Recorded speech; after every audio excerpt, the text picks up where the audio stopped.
الحمد لله نحمده ونستعينه ونستغفره ونؤمن به ونتوكل عليه ونعوذ بالله من شرور أنفسنا ومن سيئات أعمالنا ونعوذ بالله من شرور أنفسنا ومن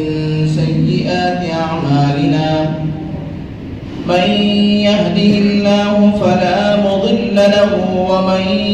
يضلله فلا هادي له ونشهد أن لا إله إلا الله وحده لا شريك له ونشهد أن سيدنا وسندنا وحبيبنا وإمامنا ومولانا محمد وبارك وسلم تسليما كثيرا أرسله الله تعالى بالحق بشيرا ونذيرا وداعيا إلى الله بإذنه وسراجا منيرا أما بعد فقد قال الله تبارك وتعالى في القرآن المجيد والفرقان الحميد أعوذ بالله من الشيطان الرجيم بسم الله الرحمن الرحيم الحج أشهر معلومات فمن فرض فيهن الحج فلا رفث ولا فسوق ولا جدال في الحج وما تفعلوا من خير يعلمه الله وقال نبينا صلى الله عليه وسلم الأمرة إلى الأمرة كفارة لما بينهما والحج المبرور ليس له جزاء إلا الجنة أو كما قال صلى الله عليه وسلم سبحانك لا علم لنا إلا ما علمتنا إنك أنت العليم الحكيم رب اشرح لي صدري ويسر لي أمري واحلل عقدة من لساني يفقهوا قولي اللهم صل على سيدنا مولانا محمد في أول كلامنا اللهم صل على سيدنا مولانا محمد في أوسط كلامنا اللهم صل على سيدنا مولانا محمد في آخر كلامنا